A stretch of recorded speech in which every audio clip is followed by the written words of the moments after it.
Hello everyone, welcome to Inner Magic. இந்த வீடியோவில் நேந்திரம் பழம் பணியாரம் எப்படி செய்கிறது அப்படிங்கிறத பார்க்கலாம். நேந்திரம் பழம் வந்து ஒல்லியாக இருக்க குழந்தைங்கள்லாம் கொஞ்சம் குண்டாக இருக்கணும் அப்படின்னா இந்த பழம் வந்து கொடுங்க அப்படின்னு சொல்லிட்டு டாக்டர் சொல்லுவாங்க. மேக்ஸிமம் வந்து எல்லா வாழைப்பழமும் பிடிக்கும், நேந்திரம் பழம் வந்து அவ்வளோவா குழந்தைங்க சாப்பிட மாட்டாங்க. ஸோ அவங்களுக்கு இந்த மாதிரி ஒரு குழிப்பணியாரம் இனிப்பாக வந்து செஞ்சு கொடுக்கும்போது அவங்க கண்டிப்பாக சாப்பிடுவாங்க. இது வந்து எப்படி செய்யலாம் அப்படின்றத பாருங்கள். ஒரு நேந்திரம் பழம் எடுத்துக்கோங்க. எப்போயுமே நேந்திரம் பழம் பெருசாக தான் இருக்கும். இது வந்து ஒரு 3 பேர் அளவுக்கு நம்ம வந்து செய்கிறோம். ஸோ ஒரு வாழைப்பழம் வந்து எடுத்துக்கணும். 1 கப்பு கோதுமை மாவு எடுத்துக்கோங்க. 1/4 கப்பு அரிசி மாவு வந்து சேர்த்துக்கிறோம். வெள்ளைப்பாகு 1/2 கப்பு சேர்த்துக்கணும். நீங்கள் வந்து அப்படியே நாட்டு சக்கரை வந்து போடலாம். கொஞ்சம் உப்பும் பட்டைத்தூளும் நான் சேர்த்துக்கிறேன். பட்டைத்தூளுக்கு பதிலாக ஏலக்காய் தூளும் வந்து போட்டுக்கலாம். கொஞ்சம் வந்து அரைச்சிட்டு தண்ணி 1 கப் அளவுக்கு ஊற்றிக்கோங்க. ஃபஸ்ட்டே வந்து தண்ணி ஊற்றிட்டோம்னா அது மாவோட மிக்ஸ் ஆயிரும். ஸோ நமக்கு வந்து அரைக்கும் போது நல்லா ஒரு நைஸாக அரைக்கிறதுக்கு அது கரெக்டாக இருக்காது. அதனால் கொஞ்சம் அரைச்சிட்டு அதுக்கப்புறமா 1 கப் அளவு தண்ணி ஊற்றிட்டு இந்த மாதிரி கெட்டியாக எதுவும் இல்லாமல் சேர்த்துக்கணும். பேக்கிங் சோடா 1/4 டீஸ்பூன் அளவுக்கு சேர்த்துட்டு மிக்ஸ் பண்ணி விட்டுட்டு ஒரு 10 to 15 மினிட்ஸ் வந்து அப்படியே விட்டுருங்க. கொஞ்சம் நல்லா அது உப்பி வரதுக்கு இது வந்து ஹெல்ப் பண்ணும். வெள்ளைப்பாகு வந்து சேர்த்துக்கோங்க.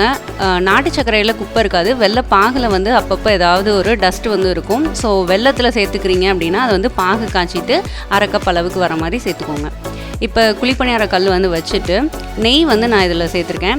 நீங்கள் வந்து தேங்காய் எண்ணெயில் கூட பண்ணலாம், ரொம்ப நல்லா தான் இருக்கும். இது குழந்தைங்க கொஞ்சம் நல்லா உங்களுக்கு ஹெல்த்தியாக இருக்கணும், அவங்களுக்கு கொஞ்சம் உடம்பு வரணும் அப்படிங்கிறதுக்காக நான் வந்து நெய் வந்து போட்டிருக்கேன்.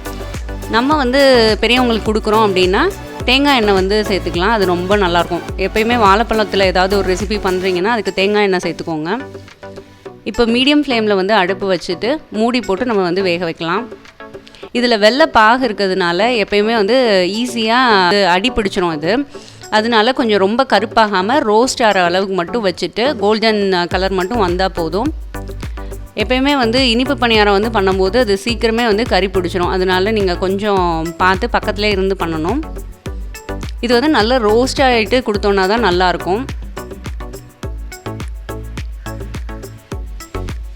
இது நம்ம பேன் கேக்காக கூட வந்து பண்ணிக்கலாம். இப்போ வந்து ஒரு 9th 10th படிக்கிற குழந்தைங்க அப்படின்னா அவங்களுக்கு குழிப்பணியாரம் மாதிரி கொடுக்கணும்னு கிடையாது. நம்ம வந்து தோசைக்கல்லே வந்து ஊத்தப்பம் பண்ணுவோம் இல்லையா, அந்த மாதிரி பேன் கேக் மாதிரி ஒரு சின்ன அளவில் நம்ம வந்து பண்ணி கொடுக்கலாம். இப்போ திருப்பி போட்டுட்டும் நம்ம வந்து நெய் ஊற்றிக்கலாம். அப்போ தான் வந்து அந்த சைடும் ரோஸ்ட் ஆகும். இது ஃபுல்லாகவே வந்து மீடியம் ஃப்ளேமில் தான் இருக்கணும். ஹை ஃப்ளேமில் வந்து வைக்காதீங்க. ஹை ஃப்ளேமில் வச்சிங்கன்னா உள்ளே வேகாது, வெளியில் மட்டும் நல்லா கருப்பாயிட்டே வரும். ஸோ எல்லாமே ஃபுல்லாக ரோஸ்ட் ஆகிடுச்சா அப்படின்னு சொல்லிட்டு பார்த்துட்டு எடுங்க. ரோஸ்ட் ஆச்சுன்னா தான் இது இப்போ சாப்பிட்றதுக்கு நல்லாயிருக்கும். இது வந்து வாழைப்பழம் மட்டும் கிடையாது. இப்போது வந்து மேங்கோ வந்து இதில் சேர்த்துக்கலாம், கொய்யாப்பழம் கூட வந்து சேர்த்துக்கலாம். ஆனால் நல்லா கனிஞ்ச பழமாக இருக்கணும். அதை வந்து நீங்கள் பார்த்துக்கோங்க. இப்போ 2 பக்கமும் ரோஸ்ட் ஆகிடுச்சு. இப்போ நான் வந்து இதை எடுத்துட்டேன்.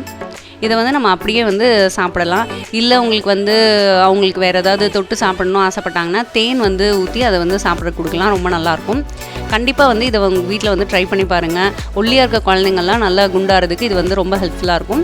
பெரியவங்களும் வந்து சாப்பிட்லாம். நெய்க்கு பதிலாக தேங்காய் எண்ணெய் வந்து சேர்த்துக்கோங்க. இந்த வீடியோ உங்களுக்கு பிடிச்சிருக்கும்னு நினைக்கிறேன். வேறு ஒரு நல்ல வீடியோவில் வந்து நான் உங்களை மீட் பண்ணுறேன். தேங்க்யூ, பாய்.